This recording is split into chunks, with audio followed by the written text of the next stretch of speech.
저희 기쁘게 찬양합시다. 찬양하겠습니다. 다 같이 박수 칠게요.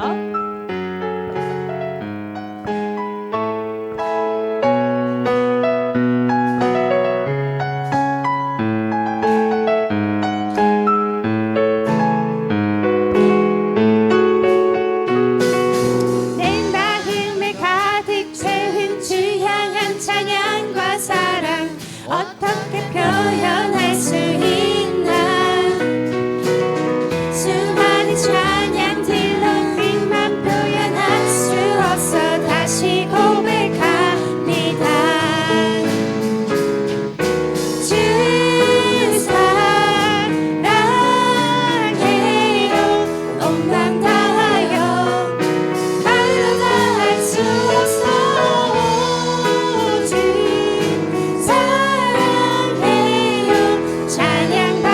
주소서 다시 찬양하겠습니다. 내 맘에 가득 채운 주 향한 찬양과 사랑 어떻게 표현할 수 있나 수많은 찬양들로 그만 표현할 수 없어 다시 고백합니다 주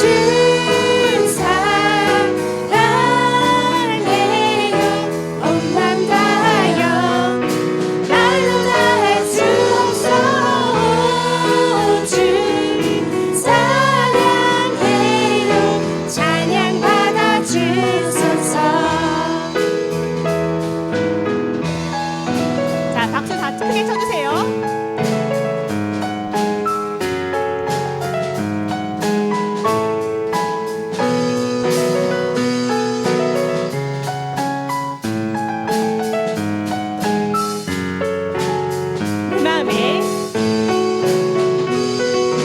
내 마음에 가득 채운 주 향한 찬양과 사랑 어떻게 표현할 수 있나 수많은 찬양들로 그만 표현할 수 없어 다시 고백합니다 주 사랑해요 온 맘 다하여 말로 다 할 수 없어 주 사랑해요 제 맘 받아주소서 주 사랑해요 주 사랑해요 온 맘 다하여 말로 다 할 수 없어 주 사랑해요 찬양 받아주소서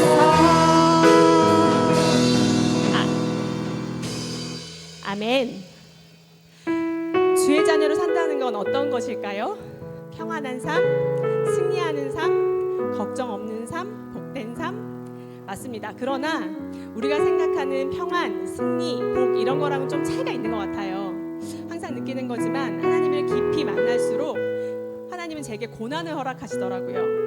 문제가 안 되는 것까지도 문제를 보게 하시고 깊이 있고 그 문제를 해결하시더라고요. 고난 중에 이겨낼 승리를 몰랐던 문제를 깨달아서 풀게 하시더라고요. 여러분에게 주의 자녀로 산다는 것은 어떤 삶일까요? 저희 묵상하면서 찬양하도록 하겠습니다.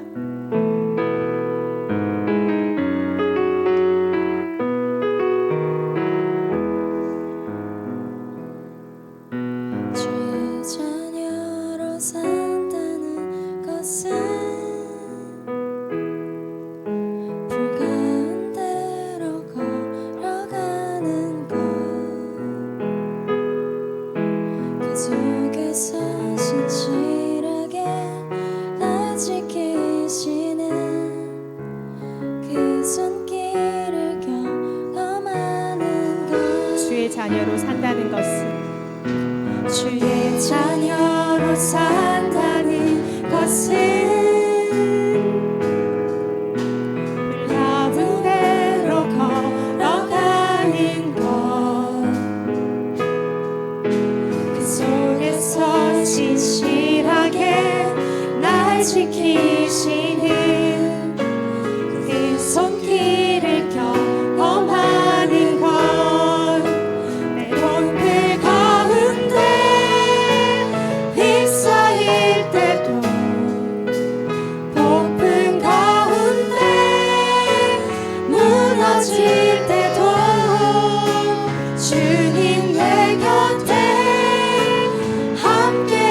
하시네 가장 가까이에 함께 하시네 주의 자녀로 산다는 것은 주의 자녀로 산다는 것은 바다 위로 걸어가는 것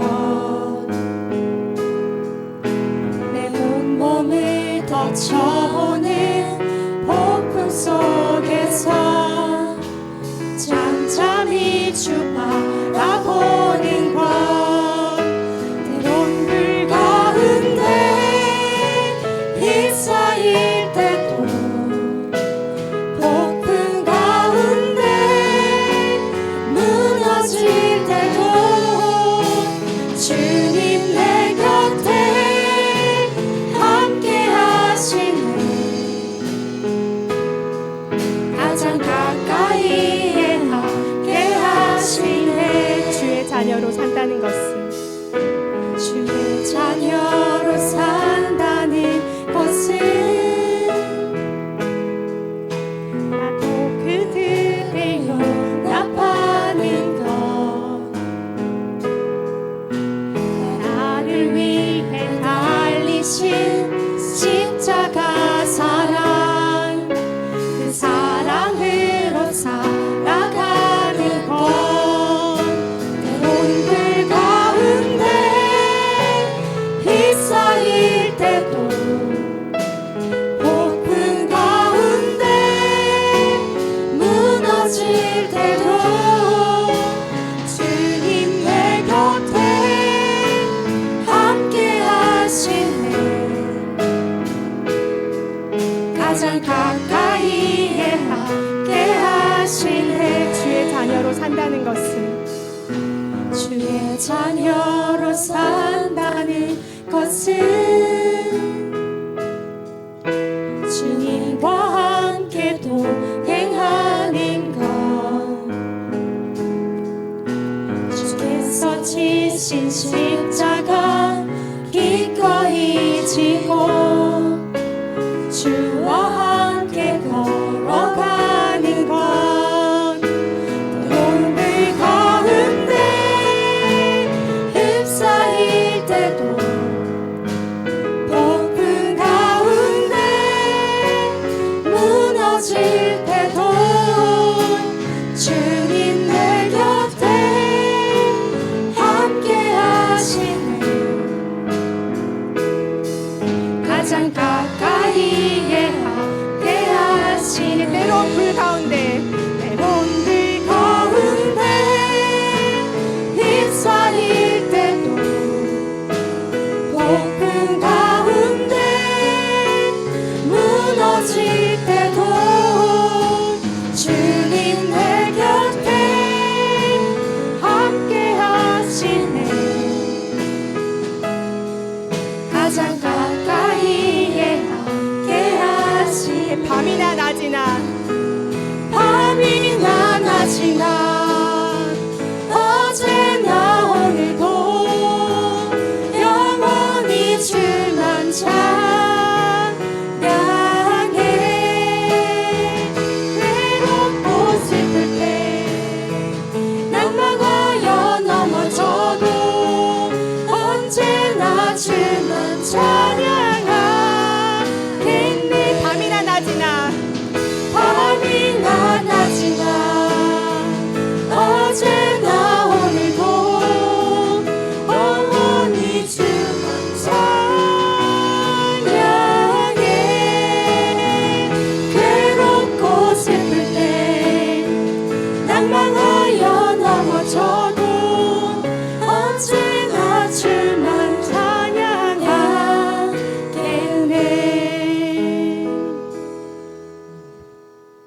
나의 소망 네.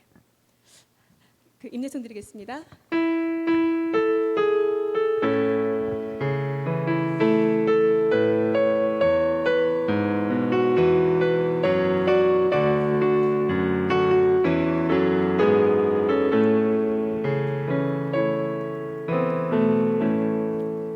하늘의 문이 없어서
참석하신 여러분들을 진심으로 환영하고 축복합니다.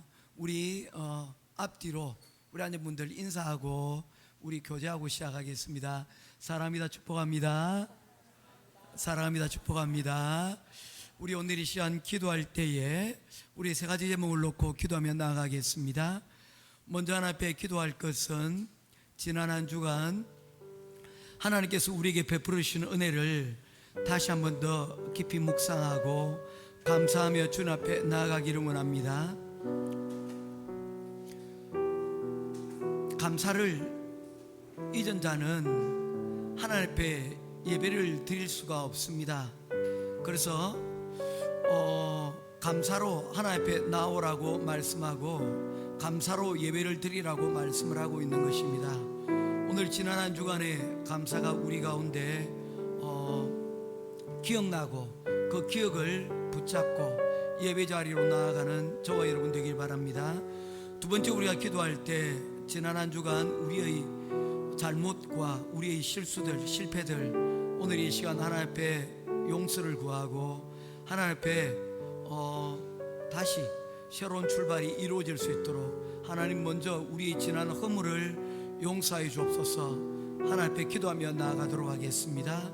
그리고 마지막 끝으로 우리가 오늘 이 시간 함께 기도할 때에 하나님께서 오늘 우리에게 베풀어 주실 은혜를 기억하며 나갑시다.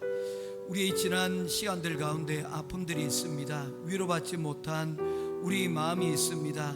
우리의 또한 여러 가지 상처와 그리고 또한 우리의 아픔이 있습니다. 오늘 이 시간 주님께서 이 아픔과 우리의 문제들 가운데 하나님께서 은혜를 베푸시고 우리를 또한 슬픔으로부터 또한 우리의 문제로부터 우리를 해결하여 주실 하나님이심을 믿고 또한 그의 주실 인도와 그리고 또한 은혜를 바라보며 오늘 이 시간 예배 자리 가운데로 나아가는 저와 여러분 되기를 바랍니다. 우리 함께 이러한 세 가지 제목 놓고 기도하며 나아가도록 하겠습니다. 기도하겠습니다. 고마우신 아버지 하나님 감사합니다. 오늘도 주님 우리를 이곳까지 인도해 주셨습니다. 에베네셀의 하나님께서 우리를 도우셨고 또한 그 도우심을 우리가 감사하기에 오늘 이 시간 나와왔습니다. 오늘 이 시간 주님께서 우리를 이끌어 가실 여호와 이레 하나님을 다시금 발견할 수 있는 복되고 귀한 시간 되게 하여 주시옵소서. 특별히 오늘 이 시간도 아버지 하나님께서 주신 귀한 말씀, 아버지 하나님의 찬양, 기도의 모든 것들이 하나님을 발견하고 또한 우리에게 주신 이 시간들을 다시 한 번 더 재발견할 수 있는 귀한 시간 되게 하여 주시옵소서. 우리 기름이 우리 걸음이 하나님 비록 하나님 약하다 할지라도 오늘 이 시간 주님께서 우리의 이 걸음과 함께 해주시고 우리의 걸음을 힘있게 하여 주시고 주님과 동행할 수 있는 귀하고 복된 한 주간의 시작이 되어줄 수 있도록 인도하여 주시옵소서. 우리 지난날의 잘못들을 용서해 주시고 오늘 이 시간 우리 예배를 통하여 하나님 동행하는 귀한 시간 되기를 간절히 소원하오니 하나님 함께하여 주시옵소서. 할렐루야. 감사드리며 우리 주 예수 그리스도 이름으로 간절히 기도드립니다. 귀하신 아버지 하나님 은혜와 사랑을 감사를 드립니다. 오늘도 주님 앞에 어김없이 한 주간의 시간을 주님과 더불어 시작하기 위하여 오늘 이 시간 이 자리에 하나님 불러주시니 감사합니다. 순종하여 하나님 예배당에 온 모든 이들 가운데 하나님께서 축복하시고 오늘 우리에게 주시는 말씀으로 통하여 하나님 깨닫게 하심으로 통하여 우리가 영원히 소생되게 하시고 하나님의 인도하심과 은혜 가운데 오늘 한 주간이 시작되는 귀한 은혜 되게 하여 주시옵소서. 예배의 시용을 주님께 부탁드리며 우리 주 예수 그리스도 이름으로 간절히 기도드리옵나이다. 아멘. 사도신경 신앙 고백하겠습니다. 전능하사 천지를 만드신 하나님 아버지를 내가 믿사오며 그 외아들 우리 주 예수 그리스도를 믿사오니 이는 성령으로 잉태하사 동정녀 마리아에게 낳으시고 본디오 빌라도에게 고난을 받으사 십자가에 못 박혀 죽으시고 장산지 살만에 죽은 자 가운데서 다시 살아나시며 하늘에 오르사 전능하신 하나님 우편에 앉아 계시다가 저려서 산자와 죽은 자를 심판하러 오시리라. 성령을 믿사오며 거룩한 공예와 성도가 서로 교통하는 것과 죄를 사하여 주시는 것과 몸이 다시 사는 것과 영원히 사는 것을 믿사옵나이다. 아멘. 전능하신 하나님 아버지, 오늘도 우리의 삶 가운데 역사하시며 이 시간 거룩한 주일에 예배 드릴 수 있도록 인도하심에 진심으로 감사드립니다. 지난 한 주 동안 기쁨도 있었고 때로는 고난과 어려움도 있었습니다. 그럼에도 불구하고 모든 순간 주님께서 저희와 함께 하시며 선한 길로 이끌어 주신 것을 믿고 감사하며 예배드립니다. 사랑해 주님, 이 예배의 자리에 어떤 성도는 기쁜 마음으로 또 다른 성도는 눈물의 자리에 앉아 있습니다. 주님, 각자의 상황을 아시는 주님께서 위로하시고 새로운 힘을 부어주시기를 기도합니다. 믿음이 흔들리는 에게는 굳건한 반석이 되어주시고 연약한 자에게는 능력을 주시며 상처 입은 마음을 가진 이들에게는 따뜻한 위로를 더하여 주시옵소서. 우리나라가 참으로 힘든 시간을 보내고 있습니다. 주님의 도우심으로 흩어진 마음들이 하나 되게 하여 주시고 영적인 회복으로 주님의 뜻에 따라 평화롭고 번영하는 나라로 나아갈 수 있도록 인도하여 주시옵소서. 또한 전 세계 곳곳에서 전쟁과 기근, 환경적 재앙으로 고통받고 있는 이들을 위해 기도합니다. 주님의 손길로 그들을 회복시키시고 전쟁과 갈등이 속히 종식될 수 있도록 불쌍히 여기시며 다스려 주시옵소서. 이곳에 우리 교회를 세워주신 은혜에 감사드립니다. 예배로 섬기게 하여 주시고 허락하신 말씀을 전도하는 전도와 선교에 힘쓰는 교회가 되게 하시고 모든 성도들이 말씀과 기도로 무장하여 세상 속에서도 거룩함을 지키며 살아갈 수 있도록 이끌어 주시옵소서. 여러 가지 사정으로 또 한국 방문으로 예배의 자리에 함께하지 못한 성도들이 있습니다. 어디에 있든 예배를 사모하게 하시고 하나님께서 그들의 마음속에 평안과 위로를 허락하여 주시옵소서. 오늘도 주님의 말씀을 전하시는 목사님 강건하게 세워주시고 그 입술을 통해 전해지는 말씀이 우리 영혼을 새롭게 하고 주님의 뜻을 온전히 받아들이는 복된 성도들이 되게 하여 주시옵소서. 찬양팀이 드리는 찬양이 우리의 고백이 되고 하나님의 영광을 높이는 기쁜 소리가 되게 하시고 예배를 위해 헌신하는 손길 위에도 주님의 축복을 허락하여 주시옵소서. 감사하오며 살아계신 우리 주 예수님 이름으로 기도드립니다. 아멘.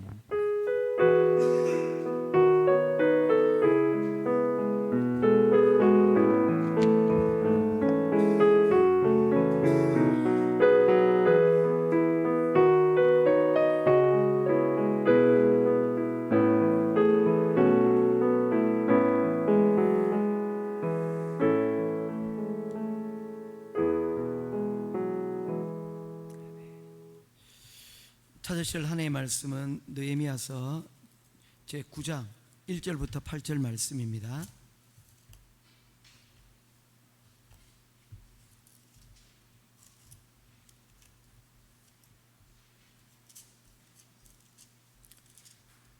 느헤미야서 제9장 1절부터 8절 말씀까지 보도록 하겠습니다.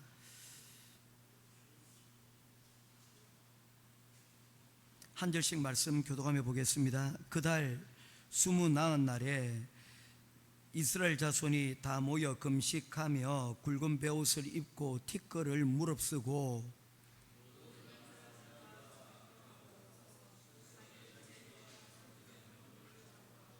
이날에 낮 4분의 1은 그 자리에 서서 그들의 하나님 여호와의 율법책을 낭독하고 낮 4분의 1은 죄를 자복하며 그들이 하나님 여호와께 경배하였는데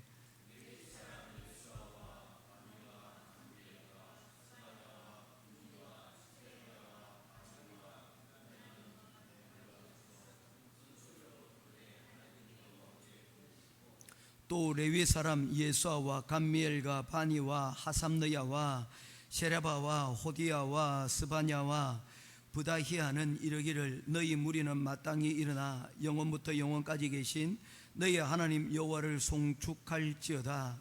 주여 주의 영화로운 이름을 송축할 것은 주의 이름이 존귀하여 모든 송축이나 찬양에서 뛰어남이니이다.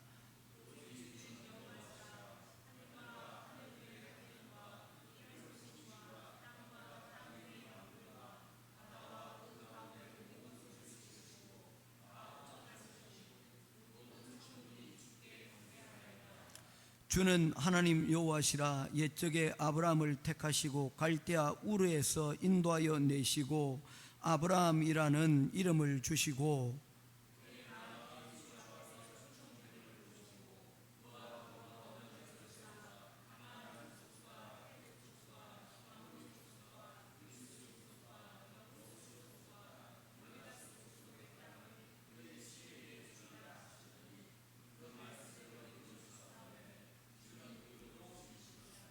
아멘.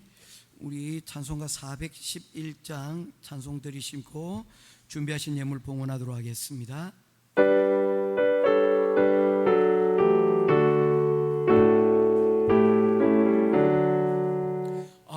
내 마음속에 참된 평화 있네. 주 예수가 주신 평화. 시험 닥쳐와도 흔들리지 않아. 귀하다 이 평안함.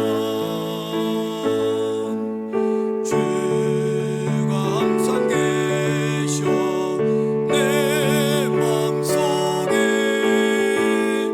주가 항상 계셔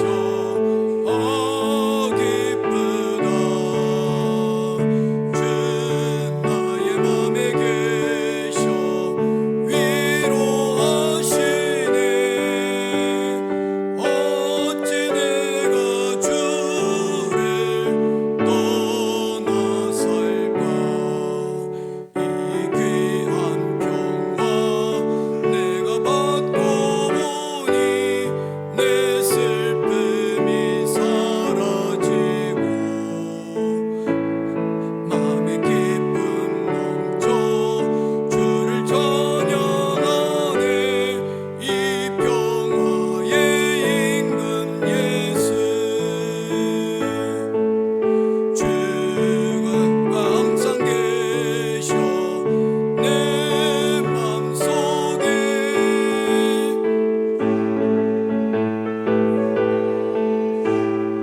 참 기쁘다.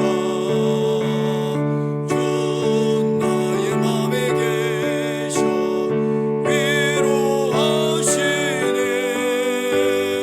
어찌 내가 주를 떠나 살까.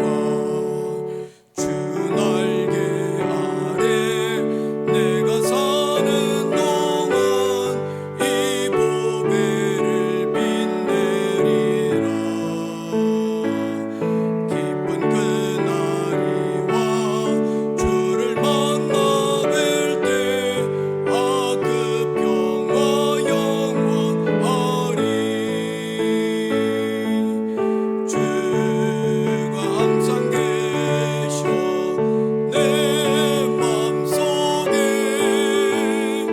주가 항상 계셔 기쁘다. 주 나의 맘에 계셔 위로하시네.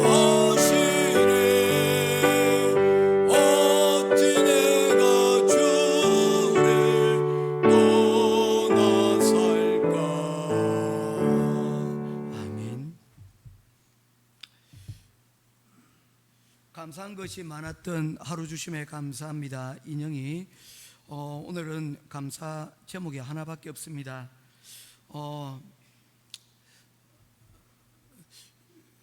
감사 제목 마음에 있겠죠. 여러분 쓰셔야 됩니다.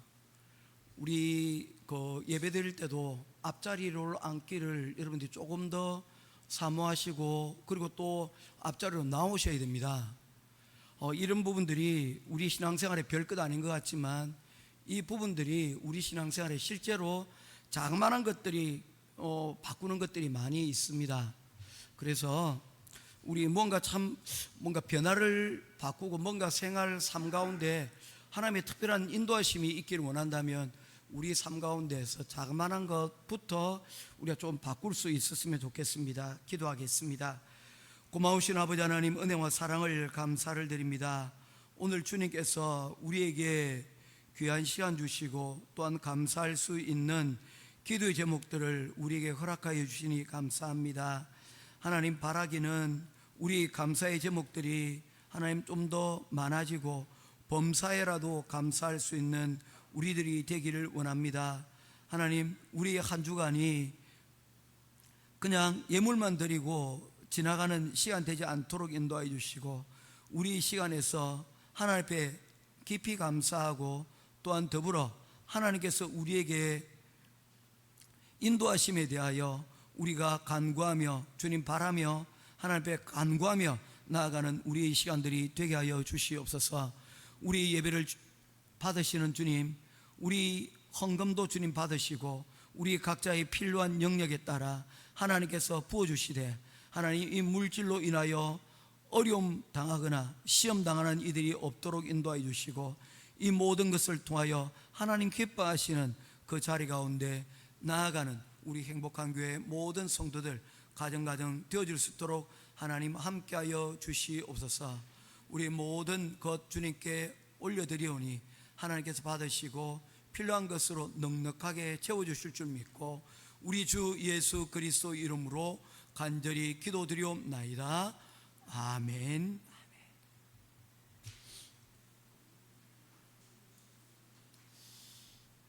자, 우리 이 시간 우리 함께 말씀 듣기 전에 우리 서로 축복하고 교제하도록 하겠습니다. 사랑합니다. 축복합니다. 사랑합니다. 축복합니다. 예, 사랑합니다. 축복합니다. 네네. 자, 눈 좀 다 뜨고 지금부터 눈 감는 사람은 내 책임 아닙니다. 그죠? 주일을 준비한다는 것은 주일 전에 예배 시간에 나오는 그 시간부터 준비가 되는 거예요. 그래서 이전에 금요일 날 제가 아침 기도회 할 때는 항상 주일을 준비하며 기도를 하였습니다. 이제 토요일이 우리 모임이 또 있기 때문에 토요일 날 그와 같은 시간을 가집니다. 우리 학교에 보면 예습과 복습이 있지 않습니까? 예습과 복습 중에 어떤 것이 더 중요하냐 얘기하면 두말할 것 없이 예습입니다. 예습 잘하는 사람들은 복습할 필요가 없어요. 리뷰가 필요가 없습니다. 프리뷰를 잘하면요 리뷰는 필요가 없습니다. 우리가 리뷰를 안 하기 때문에 선생님 이해하기가 어려운 거고 그게 잘 이해한다니까 리뷰까지 해가면서 하려고 하는데 실제 늦습니다. 그때는 이미 늦어요. 어떻게 됩니까? 과제 들어가기 전에 그 과제에 앞서서 어떻게 됩니까? 프리뷰 먼저 예습하는 것을 하게 되면 수업 시간에 진행되는 것들을 미리 봐놨기 때문에 훨씬 이해가 잘 되고요.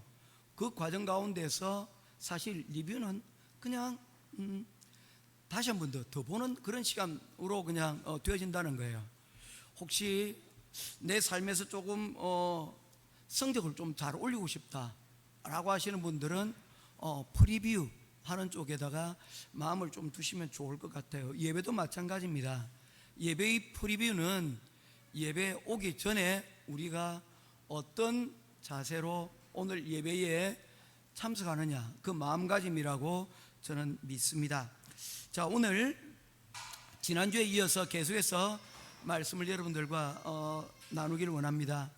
우리 첫 시작, 우리 지난주에 설교를 시작을 하면서 마철루의 저주에 대해서 말씀을 먼저 시작을 하였습니다. 높은 빌딩을 짓고 난 후에 또 나라가 큰 대공사를 하고 난 다음에 그 나라와 또는 기업이 큰 위기를 당하는 경우들이 있더라는 겁니다. 그런데 그 규모가 크면 클수록 나라의 영향력이 더 커지게 되는 거예요. 만리장성 이후에 어떻게 됐습니까? 그 중국 최초의 왕조라고 했던 그 진나라가 결국에 망하게 됩니다. 망하지 않기 위해서 만리장성을 세웠는데 그 만리장성이 그 공사로 인해서 오히려 역설적이게도 망하게 되는 그런 위기를 겪게 됩니다. 솔로몬 시절도 마찬가지 아닙니까? 성전을 건축하였고요. 그리고 여러 요새들을 건설하면서 국방을 튼튼하게 만들었습니다.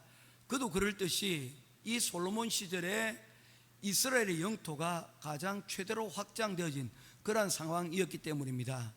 우리 고구려 때의 광개토 대왕 때 그리고 또한 장수왕 시절에 고구려 영토가 최대의였던 시절이 있지 않습니까?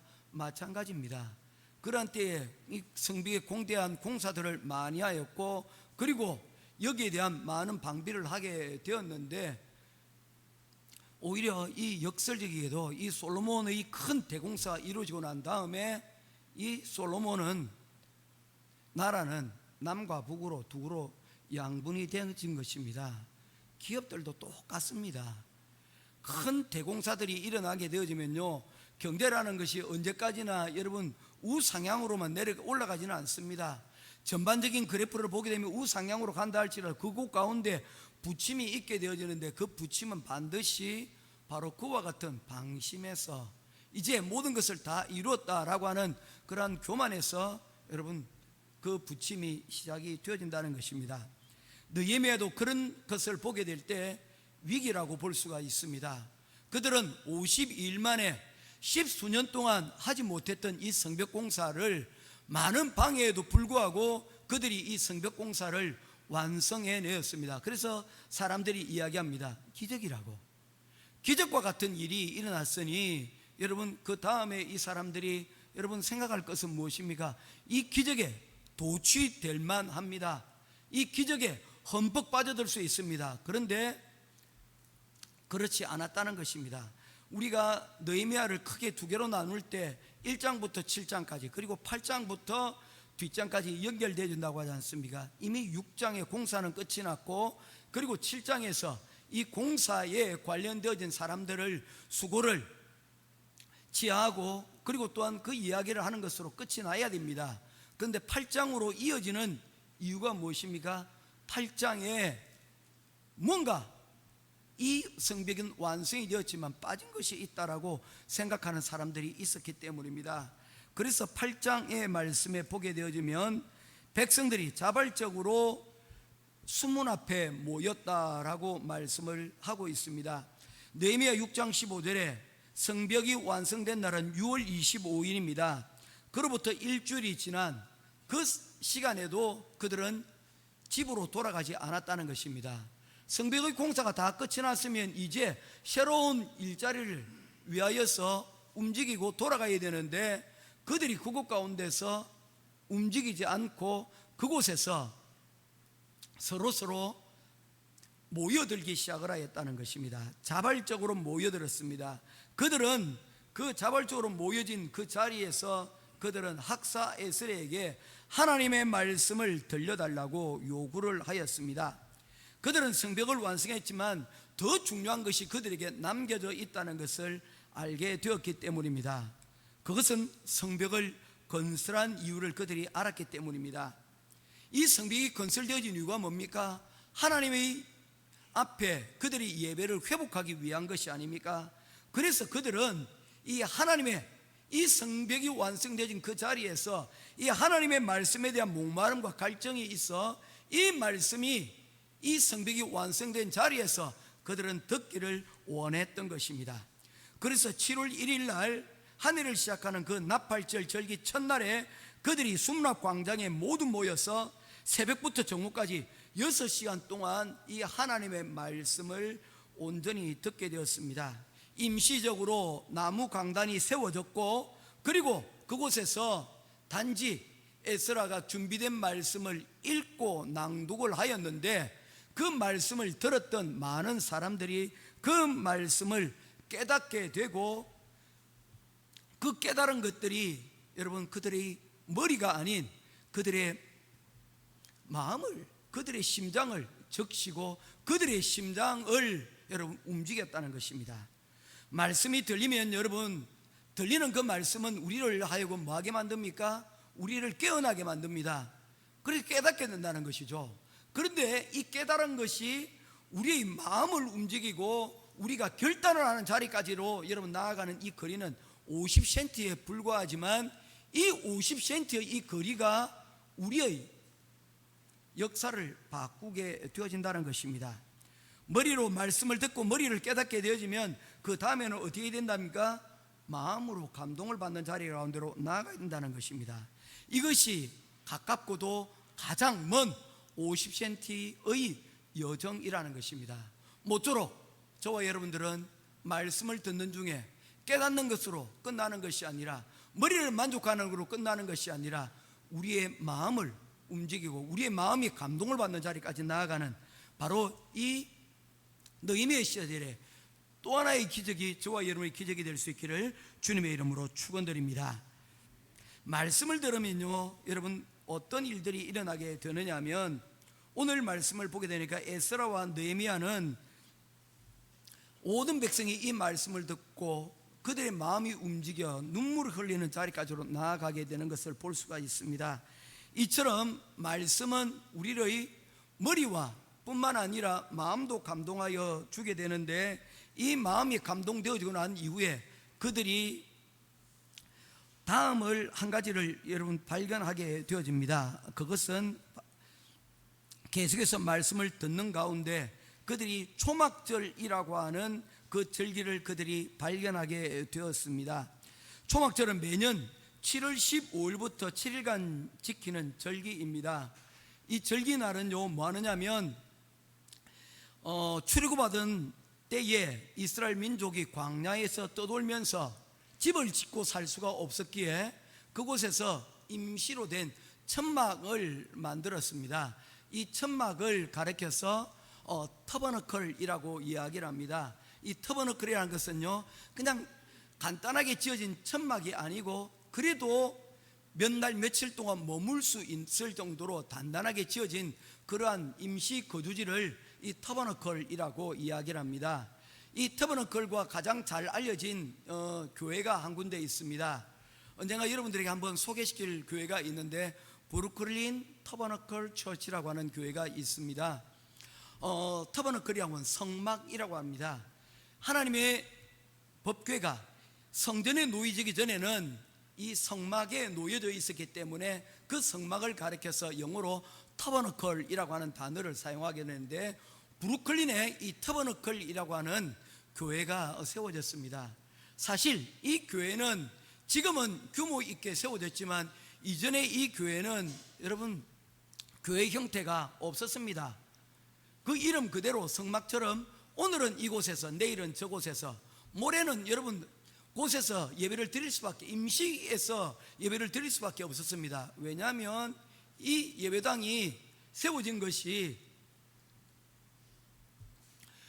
너무나도 열악했기, 그 환경들이 너무나도 열악했기 때문에, 그래서 이 교회 목사님께서는 교회를 세울 때에 여러분 오늘은 만약에 사람들이 모이는 곳이 어떤 A라는 장소가 있으면 그곳으로 여러분 가기도 하고, 심지어는 여러분 나이트클럽 사장이 은혜를 받아서 나이트클럽을 만약에 개방을 하면 나이트클럽에서도 예배를 드리고 길거리에서도 예배를 드리고 이 처소들을 막 움직여 가면서 예배를 드렸어요. 우리의 예배는, 우리의 교회는 어떤 한 장소에 국한되어진 것이 아니라 예배드릴 장소가 있다면 우리는 어디든지 간다.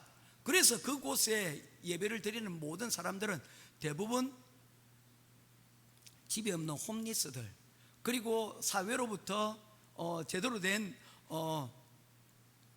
역할들을 하지 못하는 그 불황자들, 이런 사람들이 대부분의 이 교회의 구성원이었다는 것입니다.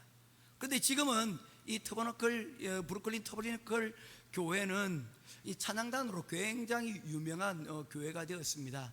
언제 한번 여러분 시간 되시면 한번 유튜브에 한번 찾아보시면 좋을 것 같아요.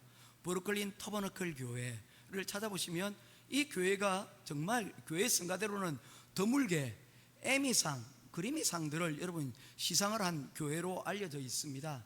이 찬양단이 한 200~300명 정도 되는데 이 찬양단이 어마어마합니다. 아마 이 찬양을 아마 듣게 되면 제가 받았던 그 감동을 여러분들이 아마 또 보시지 않을까 생각합니다. 이 터버너클, 바로 이 천막이 바로 이 초막이라는 것입니다. 이스라엘 백성들이 광야에서 이 천막에서 살았던 그 시절들을 기억하고 잊지 말자고 하나님께서 이 날을 기념하라고 두셨던 것입니다. 그런데 이스라엘 백성들은 가나안 땅에 들어오고 간 이후 천여 년 동안 이 절기를 지키지 않았습니다. 여러 가지 이유가 있었겠죠. 일주일 동안 이 절기를 지켜야 되는데 이 일주일 동안의 시간들을 이 초막절 절기를 지내면서 지내는 것이 그들에게는 시간적인 낭비로 여겨지는 사람들도 있었을 것이고요. 어떤 사람에게는 그 날들이 여러분 의미 없는 그러한 날들로 여겨졌을 수도 있기 때문입니다. 그 결과 어떻게 됐습니까? 그들이 조상들이 고생과 광야에서 그들을 지켜주셨던 하나님에 대한 고마움을 잊어버렸다는 것입니다. 그것이 잊어버리는 것으로 끝나는 것이 아닙니다. 결국에 하나님을 잊어버린 그들에게는 원망과 불평의 삶이 살아가게 되어지고 그 원망과 불평은 죄와 탐욕으로 얼룩지게 되어지고 결국 그들은 다른 나라에 침공을 받아 결국에는 포로로 잡혀가고 나라가 멸망해 되어버리는 그러한 지경에 이르게 되고 말았던 것입니다. 제가 이 설교를 하면서 한 가지 찾아본 것이 있습니다. 역사를 기억하지 못하는 자는 반드시 그것을 다시 겪게 된다. 조지 산티아나라고 하는 사람인데 이 사람이 이런 문구를 적은 것은 바로 그가 홀로코스트라고 하는 유대인 수용소에 방문하고 난 다음이었습니다. 독일 나치에 의해서 가장 잔혹하게 600만 명의 유대인들이 목숨을 잃었던 것이 바로 이 홀로코스트입니다. 이 유대인들, 학살된 유대인들을 기리는 추모박물관이 있는데 그 추모박물관에는 이와 같은 문구가 새겨져 있다는 것입니다. 용서한다, 용서하라, 그러나 잊지 않는다. 아드바셈, 기억하라 라는 그 말이 여러분 새겨져 있다는 것입니다.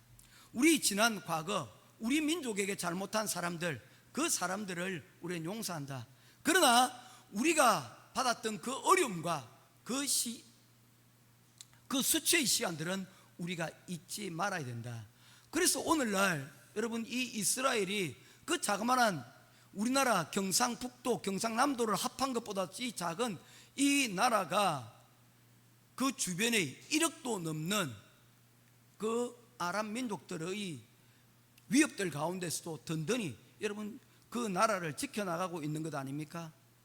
그들의 인구는 여러분 채 천만을 겨우 헤아리는 그러한 인구들임에도 불구하고 1억이 넘는 그 막강한 그 아랍 민족들의 그러한 공격들을 이겨낼 수 있는 힘이 어디에서 비롯됐다고 생각하십니까? 다른 것이 아니라 역사를 잊지 않는 그런 힘이었다는 것입니다. 이러한 내용이 성경에서도 기록이 되어져 있습니다. 사사기서 3장 1절 말씀입니다.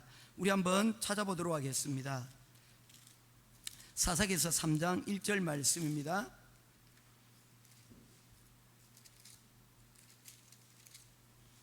찾으셨으면 우리 한 절 같이 보도록 하겠습니다. 사사기서 3장 1절입니다. 같이 읽겠습니다. 시작. 여호와께서 가나안의 모든 전쟁들을 알지 못한 이스라엘을 시험하려 하시며, 가나안의 전쟁을 알지 못한 이스라엘 백성들이라고 이야기를 하고 있습니다. 이스라엘의 자손의 세대 중에 아직 전쟁을 알지 못하는 자들이 그곳 가운데 있었다는 것입니다. 이 사사기는 어떤 시대입니까? 요수아의 시절이 다 지나간 시절이었습니다. 이 요수아가 있던 시절에 이스라엘은 계속해서 정복 전쟁을 해야만 했습니다. 그들이 출애굽을 하고 그리고 가나안 땅에 들어오고 난 이후로 40여 년 동안 그들은 이 가나안 땅을, 하나님께 주신 이 가나안 땅을 차지하기 위하여서 가나안 민족들을 끊임없이 정복하는 그런 일들을 해야만 했습니다. 그리고 난 다음에 그들에게 찾아온 것이 바로 이 평화였다는 것입니다. 그런데 이 평화가 이 사사 시절에 들어가서는 이것이 그들에게는, 이 평화가 그들에게 독이 되었습니다. 어떤 독이 되었습니까? 그들이 잊어버렸다는 것입니다. 그 잊어버리게 된 가장 큰 원인이 있습니다. 여호수아 시절에 그들이 정복전쟁을 하였지 않습니까? 40년 동안에 그들에게, 여러분, 이스라엘 민족에게 있어서는 가장 중요한 날입니다. 왜냐하면 그들이 땅을 차지하는 그 시간이기 때문입니다. 성훈아, 이건 들어야 된다. 이게 진짜 중요한 날이었어요. 그들의, 여러분, 정신이 정말로 깨어있는 그 순간이었습니다. 이 40년 동안에 그들은 하나님의 말씀으로 똘똘 무장되어 있었고, 이 무장된 말씀으로 그들이 무엇을 하려고 했습니까? 하나님께서 주신 그 땅을 수복하려고 했잖아요. 그 바쁜 일상 가운데 그들이 바빠서 놓친 것들이 몇 가지가 있다는 겁니다. 그게 뭐예요? 하나님께서 그들에게 지키라고 한 절기들입니다. 초막절을 지키지 못했습니다. 안식년을 지키지 못했습니다. 쉬라고 명령하시고 그만 잠깐 쉬어가라고 하신 그 가운데 하나님께서 그들에게 명령하신 것을 그들이 온전히 지키지 못했습니다. 그 결과 어떤 일이 벌어졌습니까? 그 세대가 다 죽고 난 다음에 사사기 시대에 이르러서 이 여호와의 전쟁을 기억하는 사람들이 아무도 없게 될 때에 이스라엘은 어둠의 길로 들어갈 수밖에 없었다는 것입니다. 사랑하는 성도 여러분, 우리 자녀들에게 여러분 물려줘야 될 것들 무엇인지 정확하게 우리가 바로 알아야 됩니다. 우리가요, 지금 바쁘다고, 우리가 지금 귀찮다고, 우리가 좀 설명하기 어렵다고 해서 우리가 마땅히 해야 될 이 일들을 우리가 놓치고 우리가 하지 않게 되면 우리 다음 세대는 사사기 시대의 영적인 암흑 세대로 여러분 내려갈 수밖에 없다는 것입니다. 이유가 있었겠죠. 그런데 그 이유가 40년의 그때에 지켜야 될 것을 지키지 못했을 때에 이스라엘의 천년의 여러분 이 암흑과 같은 시기가 그들에게 있었다는 것입니다. 이들은 이 하나님의 말씀이 들려지는 그 날의 말씀을 듣고 그들은 깨닫기 시작을 하였습니다. 그들의 가슴이 움직이기 시작하였습니다. 그들의 눈물이 마르지 아니하였습니다. 그리고 그들은 결단하였습니다. 이대로 우리는 돌아갈 수가 없다. 하나님께서 우리에게 주신 이 초막의 절기를 우리가 깨달았으니 우리가 이제로 돌아가지 않고 이제 2주 후가 되어지면 있게 될 이 초막의 절기들을 우리가 지킬 것이다. 7월 15일입니다. 7일 동안 절기입니다. 7월 1일 날 그들이 말씀을 듣기를 시작하고 7월 2일째 되는 날에 그들이 말씀을 깨닫기를, 이 초막절의 내용을 발견하게 했을 때 그들은 그곳에 2주간 더 머물기로 결정을 하였다는 것입니다. 그리고는 이 초막절을 지키기 위하여서 준비를 하였습니다. 뭡니까? 그들이 조상들이 광야에서 했던 것과 같이 그들이 집 위에 이 텐트를 쳤습니다. 수풀을 가려서, 여러분 텐트가 없는 사람들은 수풀을 가려서 그들이 임시로 된 거주지를 만들었습니다. 그리고는 그곳에서 불편하지만 그곳에서 한 주간 지낼 준비들을 하였습니다. 음식들도 준비해야 되고요, 그곳에서 불편한 시간들을 감수해야 된다는 것이죠. 그러나 그들은 이런 일들을 하기를 머뭇거리지 않았다는 것입니다. 우리 신앙생활 하는 거요, 여러분 어떻습니까? 즐겁습니까? 즐겁기만 하지는 않습니다. 우리가 여러분 신앙생활을 하려고 할 때 우리의 습관과 부딪히는 부분들이 있어요. 우리와 맞지 않는 부분들이 있어요. 우리를 불편하게 만드는 것들이 있어요. 심지어 예배의 자리까지 나와서 또 여전히 불편하게 만드는 것들이 있다는 거예요. 현지야, 현준아, 고개 들어라. 여기까지 와서 졸면 너무하잖아. 왜냐면 내가 문제가 아니야. 너희 너무 억울하잖아. 이 시간을 내 가지고 여기까지 왔는데 말이야. 이대로 그냥 아무것도 돌아가는 것이 없어는 손해라는 거지. 난 너희들이 잘 되길 바래. 그럼 너희들은 앞자리에 앉았잖아. 난 너희들이 잘 됐으면 좋겠어. 잘 되는 것은 딴 것이 없어요. 학교 공부 중요합니다. 그러나 그게 우리 인생을 여러분 바꾸지 못합니다. 나는 하나님 말씀이 저는 우리 인생을 바꾸는 힘이 있고 능력이 있다고 저는 생각해요. 오늘 우리 성경에서 말씀드리는 게 바로 그거지 않습니까? 이들이 하나님 말씀을 그들이 순종하고 듣고 어떻게 하면 이 말씀을 제대로 지킬까 할 때에 그들이 삶 가운데 큰 부흥이 일어나고 여러분 놀라운 역사들이 일어났다는 거예요. 우리가 말씀을 통해서 과거의 일을 통해서 우리가 배워야 될 것들이 바로 이런 것들이라는 겁니다. 이 일은 과거의 이야기가 아니고 이 이야기는 또 누구의 이야기 됩니까? 이제 이 말씀을 듣고 깨달은 우리가 또한 살아가야 될 미래가 바로 이 말씀에 있기 때문입니다. 그래서 과거를 잊은 사람은요 미래가 없습니다. 역사가 없는 사람은요 미래가 없다는 거예요. 우리가 역사를 공부하는 이유가 뭡니까? 과거에서 배우지 못하면 현재를 해석할 수가 없고 이 현재를 살아가는 여러분 이유와 목적을 우리가 발견해낼 수가 없기 때문입니다. 과거가 그처럼 소중한 겁니다. 이들이 말씀 가운데서 그들이 지난 과거, 특별히 그들의 잘못이 무엇인지를 그들이 그곳에서 발견하게 되었습니다. 초막절을 발견하게 된 것입니다.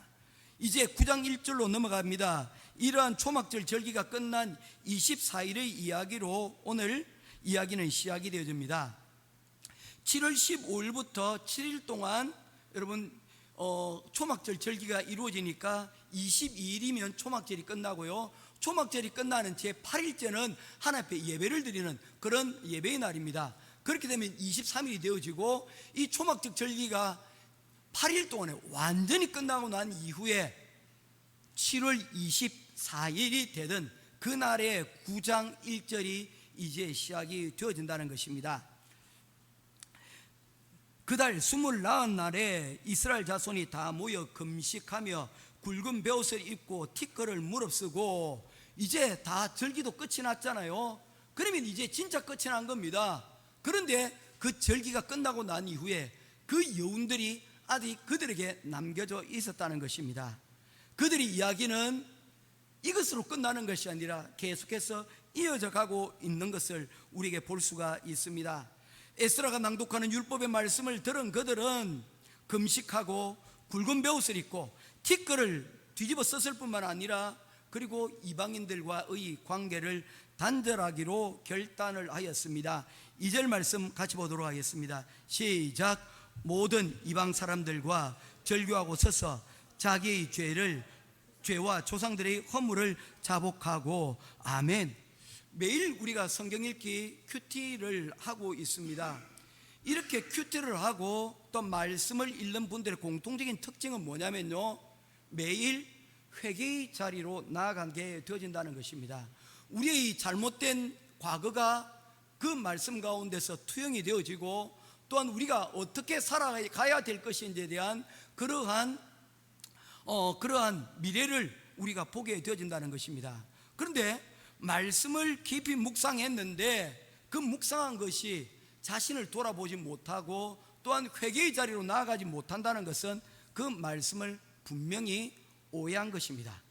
말씀이 머리에만 남겨져 있고 그 말씀이 우리의 마음 가운데로 내려가지 못한 이유 때문이라는 것입니다.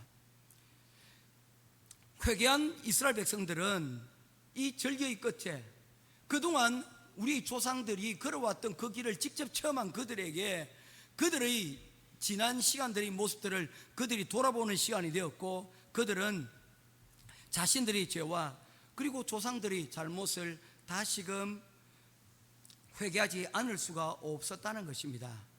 그들의 특징이 무엇입니까? 바로 남 탓하지 않았다는 것입니다. 민수기 14장 1절 말씀에도 보면 온 이스라엘 백성들이 밤새도록 통곡하며 눈물을 흘리며 울부짖는 장면이 나오게 되어집니다. 14장 2절과 3절에 보게 되어지면 바로 그들이 통곡한 이유를 이렇게 말씀하고 있습니다. 이스라엘 자손이 다 모세와 아론을 원망하며 온 회중이 그들에게 이르기를 우리가 애굽 땅에서 죽었거나 이 광야에서 죽었으면 좋았을 것을 어찌하여 여호와가 우리를 그 땅으로 인도하여 칼에 쓰러지게 하려 하는가? 우리 처자가 사로잡히리니 애굽으로 돌아가는 것이 낫지 아니하냐. 여러분, 느헤미야서 9장 1절의 말씀과 민수기서 14장 1절에서 나오는 울며 통곡하는 내용 겉으로 보기에는 서로 똑같지만 그들의 내용을 들여다보면 너무나도 다르다는 것입니다. 어땠습니까? 한마디로 얘기하면요, 민수기에서의 이스라엘 백성들은 남 탓하고 조상 탓했다는 거예요. 하나님 탓했다는 거예요. 이 탓하는 것은, 남 탓하는 것으로는요, 우리의 역사를 한치도 앞당길 수가 없습니다. 그런데 느헤미야서는 어떻게 이해하고 있습니까? 모든 이방 사람들과 절교하고 서서 자기의 죄와 조상들의 허물을 자복하고 자신들의 죄를 여러분 탓하고 있다는 것입니다. 오늘 우리 시대는 남 탓이 너무 많은 시대입니다. 오늘날 우리 대한민국에서 가장 큰 문제가 무엇입니까? 야당은 여당 탓해요. 여당은요, 야당 탓해요.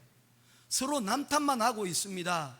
이렇게 남 탓만 하다 보니 그곳 가운데 분열이 일어날 수밖에 없고요, 그곳 가운데 화합이는 있을 수 없고 날마다 시끄러울 수밖에 없는 것입니다. 회개가 없으면 우리에게 남는 것은 현실에 대한 탄식이고 타인에 대한 비난밖에 여러분 없다는 것입니다. 우리의 가정은 안전합니까? 우리의 교회는 안전합니까? 우리 사회가 이렇게 엉망진창이 서로 남 탓으로 얼룩진 것은 바로 우리의 교회도 우리의 가정도 여러분 이 사회와 결코 다르지 않을 것 같습니다. 왜냐하면 지도자는 그 사회를 투영하는 것이기 때문입니다. 어떤 분들이 지난주에도 얘기를 하더라고요.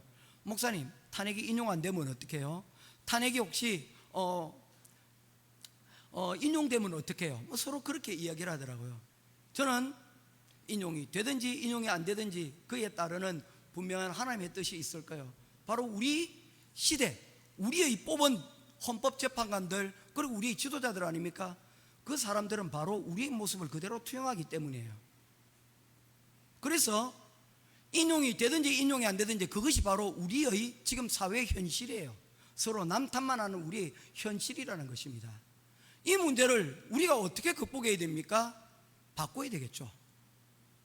이를 위해서 우리 그리스도인들이 깨어있어 이 문제를 남 얘기로, 우리도 여러분 정치권 탓하고 남 탓으로 끝내지 아니하고 이 문제를 놓고 바로 이 느헤미야가 우리에게 보여주는 것처럼 수문 앞에 모여 여러분 우리가 죄를 뒤집어 쓰고 금식하며 기도해야 한다는 것입니다.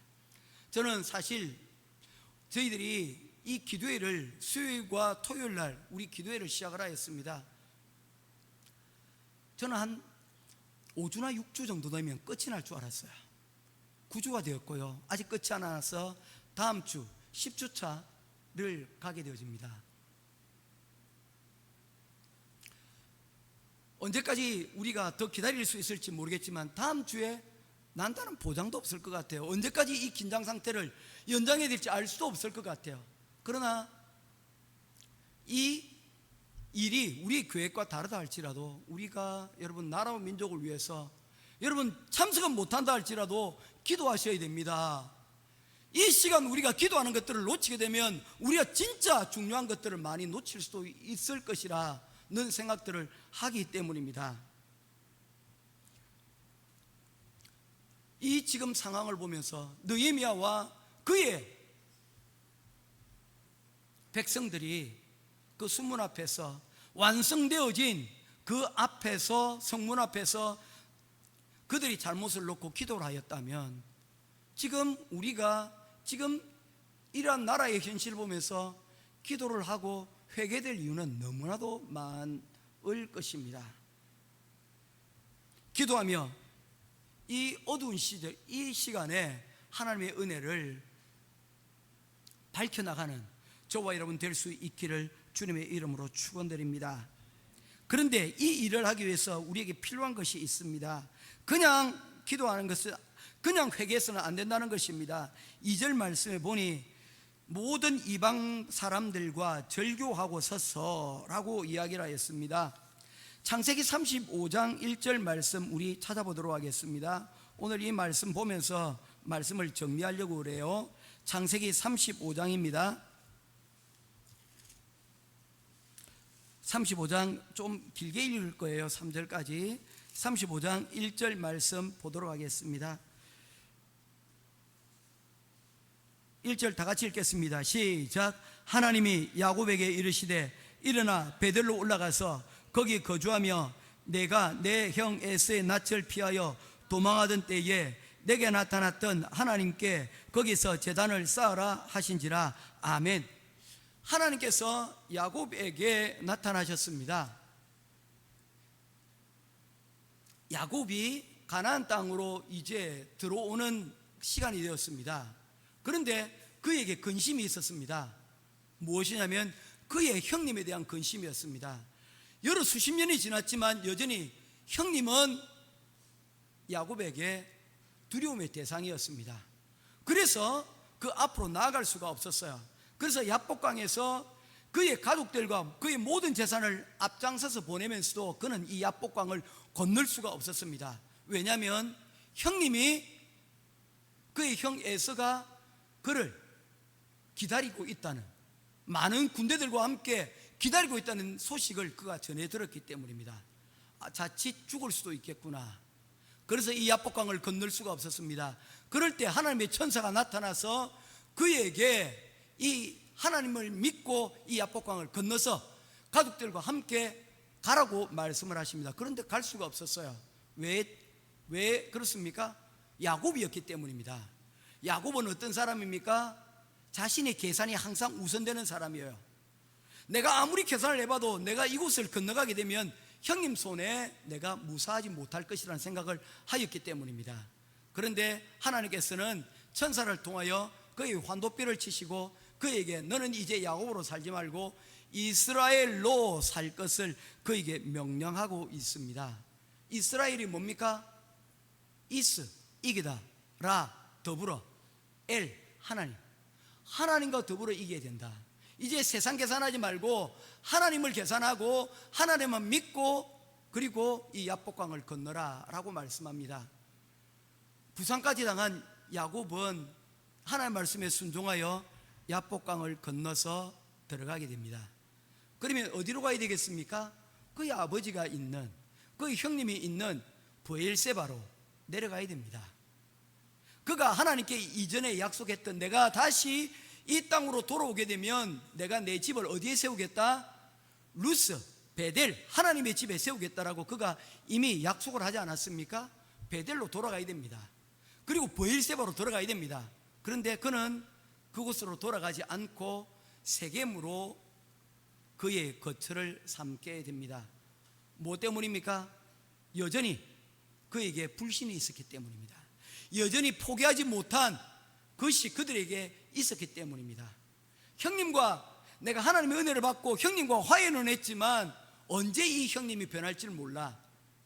그는 여전히 야곱의 그 계산을 그는 놓칠 수가 없었기 때문입니다. 그래서 35장에 하나님께서 그의 이름을 부를 때에 어떻게 이름을 부릅니까? 하나님이 야곱에게 이르시되 라고 말씀합니다. 여러분, 성경에서 이 부분을 중요시 여겨야 됩니다. 왜냐면요, 35장 이 이후에 그가 결단하여서 베델로 올라간 이후부터는 그의 이름이 더 이상 야곱이 아닌 이스라엘로 불려지기 때문입니다. 32장과 33장에 그의 이름이 이제 바뀌어서 뭐가 되었습니까? 이스라엘이 되어졌지만 35장에도 여전히 그의 이름은 변하지 않은 채 야곱으로 머물러 있는 그런 상황이었다는 것입니다. 그때 하나님께서 야곱에게 나타나 말씀하십니다. 일어나 베델로 올라가라. 내가 너에게 약속했던 그 약속의 장소로 올라가라 라고 말씀을 하고 있는 것이죠. 여러분, 우리가 하나님께 은혜를 받은 곳들이 있지 않습니까?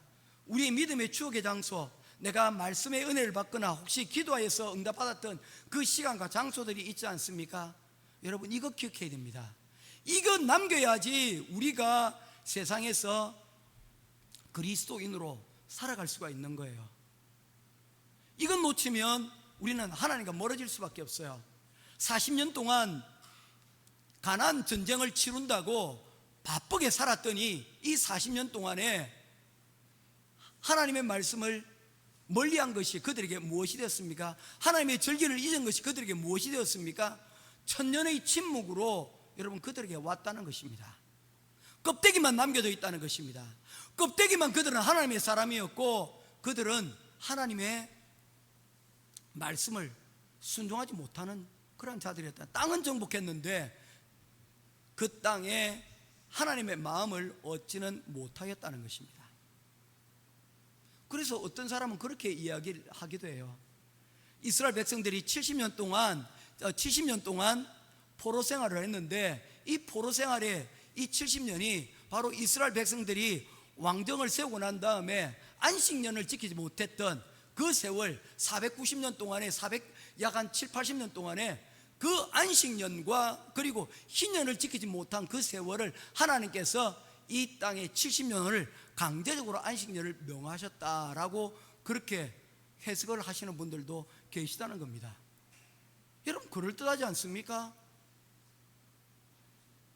하나님께서는 여러분 언젠가 우리에게 계산서를 내미십니다. 우리에게 청구서를 내미실 때가 있다는 것입니다. 우리가 어떻게 살았는가에 대해서 하나님께서 우리에게 그 청구서를 내밀 때가 있습니다. 이 청구서를 안 받을 수 있는 사람은 아무도 없습니다. 사랑하는 성도 여러분, 우리 자녀들에게 혹은 나에게 하나님께서 내미실 청구서는 어떤 것일까 한번 생각해 보십시오. 끔찍하십니까? 아니면 기대가 되십니까? 야곱은 3절에서 우리가 일어나 베델로 올라가자라고 말씀하고 있습니다. 그가 이제 깨닫게 된 것입니다. 이제 우리가 머물 곳은 이 세겜이 아니라 나를 불평케 하고 나를 힘들게 하지만 그럼에도 불구하고 하나님과 약속되어진 그 장소, 그 베델로 올라가기로 결단을 합니다. 그런데 그냥 올라가는 것이 아닙니다. 2절 말씀 보면서 보시도록 하겠습니다. 2절 말씀 같이 보겠습니다. 시작. 야곱이 이에 자기 집안 사람과 자기와 함께한 모든 자에게 이르되 너희 중에 있는 이방 신상들을 버리고 자신을 정결하게 하고 너희의 의복을 바꾸어 입어라. 아멘. 그리고는 4절 말씀에 축복이 되지면요, 야곱에게 그들이 그동안 숨겨왔었던 여러 가지 우상의 물품들을 그에게 내어놓는 것을 보게 됩니다. 4절입니다. 그들이 자기 손에 있는 모든 이방 신상들과 자기 귀에 있는 귀고리들을 야곱에게 주는지라 야곱이 그것을 세겜 근처 상수리 나무 아래에 묻고 떠나버리는, 결별하는 것입니다. 느헤미야에서 9장 말씀에서 그들이 결별하는 것은 무엇입니까? 이전에 그들이 이스라엘 땅에 예루살렘에 먼저 왔던 사람들이 있었습니다. 그 사람들은 자의반 타의반으로 어떻게 합니까? 이스라엘 그 이방인들과 때로는 장사하기도 하고 이방인들과 결혼하기도 하고 이방인들과 멍에를 같이 맺지 말라고 그랬는데 그들이 이 예루살렘에서 살기 위해서, 장사하기 위해서, 생존하기 위해서 이렇게 저렇게 여러 가지 방식들로 그들과 함께 했던 것들이 여러분 있었다는 것입니다. 이 것에 대해서 분명하게 하나님께서 말씀하신 것이 그들 가운데 들어오기 시작을 했습니다. 우리가 이제 하나님 백성으로 산다는 것은 어떤 것인가 깨닫게 됐다는 것이죠. 거룩하게 산다는 것입니다. 우리가 이제까지 왔었던 우리의 모든 잘못들, 그 죄에 대한 그런 영향을 받았던 이 모든 것들을 우리가 묻어두지 않고서는 우리는 새로운 출발들을 해낼 수가 없다는 것입니다. 사랑하는 성도 여러분, 우리의 베델은 어떤 곳입니까? 우리에게 베델은 어떤 장소입니까? 이 베델의 장소로 우리가 올라가야만 그곳에서 하나님의 은혜를 우리가 보게 될 것입니다. 우리가 결단하여 버려야 될 것, 우리가 묻어둬야 될 것, 이것들을 우리가 묻어두고 버려두지 않는다면 우리의 눈물의 회개가 있다 할지라도 그 가운데 우리의 삶은 다시금 과거의 잘못된 자리 가운데로 반복된 역사를 갈 수밖에 없다는 것입니다. 여러분, 중요한 것은 여러 가지가 아니에요.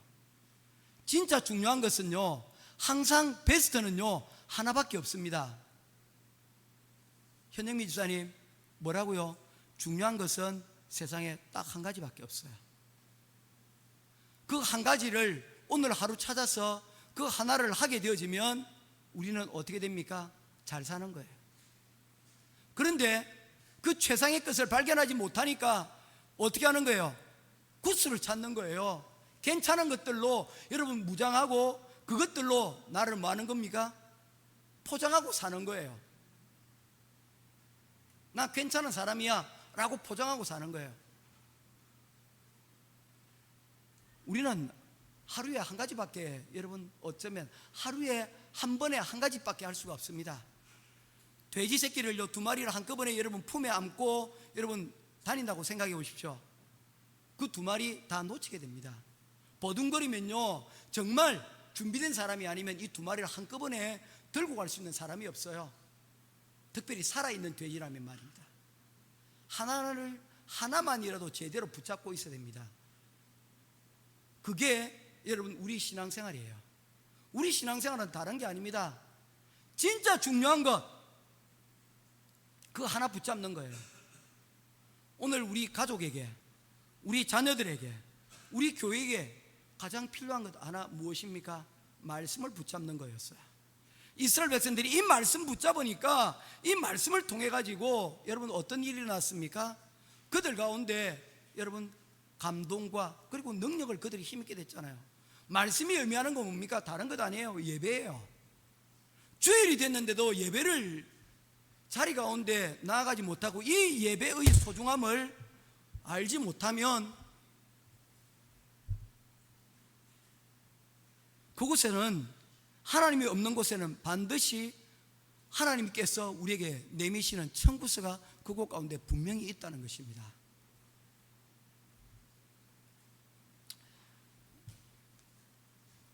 느헤미야 9장 말씀은 이스라엘 백성들이 하나님의 말씀을 듣고 난 이후에 그들 가운데 어떤 절기를 지키고 그들이 인생에서 한 번도 없었던 그 일들이, 하나님의 일들이 일어나게 될 때에 그 일로 인하여서 어떤 일이 있었는가를 우리들에게 말씀을 하고 있습니다. 사랑하는 성도 여러분, 우리에게 진짜 중요한 것 한 가지를 다시 한 번 더 말씀을 드립니다. 악한 세상과의 단절을 결단하실 수 있게 되기를 바랍니다. 그 결단은 다른 것이 아닌 말씀으로 우리가 돌아가는 것입니다. 말씀을 붙잡는 것입니다. 말씀이 시작입니다. 이 말씀이 오늘 한 주간 저와 여러분들이 삶 가운데 풍성하기를, 그리고 시작점이 되기를 주님의 이름으로 축원드립니다. 기도하겠습니다. 고마우신 아버지 하나님, 은혜와 사랑을 감사를 드립니다. 오늘도 우리로 말씀을 듣게 하시고 묵상하게 하셨습니다. 이 말씀에서 출발하여 하나님, 느헤미야 시대에 일어났던 그러한 하나님 부흥의 역사를 우리가 보게 하여 주옵소서. 그 부흥 이전에 하나님 회개의 눈물을 하나님 보게 하여 주옵소서. 세상에 남 탓하는 일들로 하나님 얼룩진 세상을 살아가고 있습니다. 조상 탓합니다. 남 탓합니다. 부모 탓합니다. 자식 탓합니다. 그곳 가운데 평안이 없고 그곳 가운데 하나님 안식이 없습니다. 하나님 그곳 가운데 하나님의 기쁨이 없습니다. 그곳 가운데 하나님의 주시는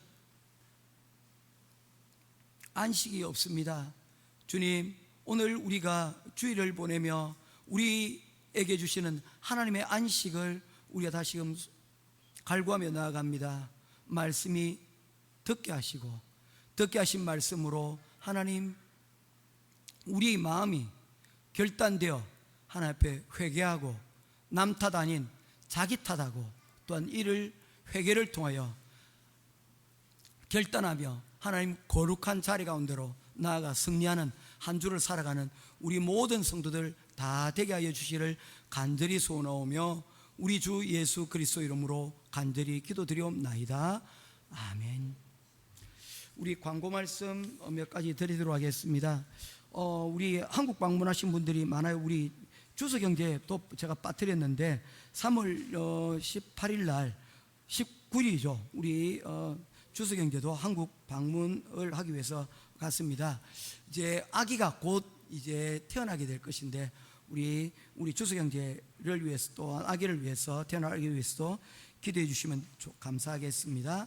그리고 지난주 월요일부터 수요일까지 관점 설교 세미나를 오전부터 저녁까지 우리가 이렇게 한 3일 동안 함께 하였습니다. 우리가 감사한 것은 다른 교회들은 다 이렇게 사용료를 받았다고 하는데 저희들이 우리는 그런 거 안 받습니다 했더니 고맙다고 교회 꼭 성도들에게 감사하다고 전달해 달라고 말씀을 해 주셨습니다. 감사합니다. 이제 이것 중요한 광고입니다. 꼭 기억하십시오. 3월 30일 다음 주입니다. 요 잘 기억하셔야 됩니다. 3월 30일 다음 주 달란트 잔치 있습니다. 우리 교회입니다. 우리 교회 달란트 잔치 특징이 뭡니까? 출석 안 하면 없습니다. 예. 출석 안 하면 없습니다. 그래서 다음 주에 무조건 출석하셔야 됩니다. 그래서 여러분들에게 각각 제가 등급별로 제가 임의로 등급을 나누었습니다. 작년에 저희들이 4월 셋째 주에 우리 이 달란트 잔치를 했더라고요. 그래서 기본적으로 출석 A 등급을 받으신 분들은 스타트를 제가 45에서 시작을 하게 될 겁니다. 그리고 아침 기도에 잘 나오신 분들은 플러스 5를 더하고요. 그리고 수요일날 토요일날 잘 나오신 분들은 또 플러스 5를 더합니다. 그리고 퀴즈와 큐티를 잘 하신 분들은 거기에 또한 플러스 5를 또한 더하게 될 것입니다. 그렇게 해서 이 달란트 구성을 할 것입니다. 그래서 작년 하반기에 나오신 분들 제 출석별로 가지고 있거든요. 그분들 같은 경우에는 여러분 경우에 따라서 40, 35, 30 최하 미니멈은 25에서 제가 결정을 하였습니다. 그래서 다들 오셔서 이날이 다음 주 주일입니다. 주일 예배 마치고 난 다음에 우리 교회를 위한 우리 달란트 잔치 있게 됩니다. 기대하시고 오셔서 우리 같이 교제하고 축복하고 축하하는 자리 가지도록 하겠습니다. 다른 광고 이제 없으시죠? 축도함으로 예배를 마치도록 하겠습니다. 여호와는 내게 복을 주시고 너를 지키시기를 원하며 여호와는 그 얼굴을 내게 비추사 은혜 베푸시기를 원하며 여호와는 그 얼굴을 내게로 향하여 드사 평강 주시기를 원하노라. 지금은 우리 주 예수 그리스도의 크신 은혜와 하나님 아버지의 놀라우신 사랑과 성령 하나님의 감화감동 위로 교통하심에 크신 그 은혜가 그달 24일에 모여 옷을 찢고 마음을 찢고 죄를 뒤집었으며 그곳 가운데서 하나님께 회개하며 거룩하게 살기로 다짐하였던 그들처럼 우리의 삶도 그와 같이 결단하며 주님 앞에 나아가는 그러한 성도들 가운데 하나님께서 늘 함께 하시고 또한 하나님의 위로와 그러한 평강이 늘 함께 하시기를 간절히 축원하옵나이다. 아멘.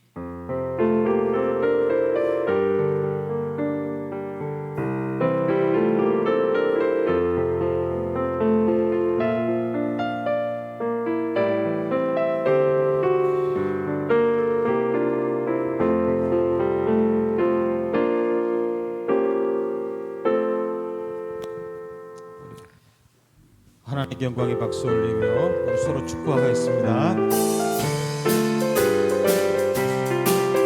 너는 반잔 너머로 뻗은 나무 가지에 푸른 열매처럼 하나님의 귀한 축복이 삶에 가득히 넘쳐날 거야.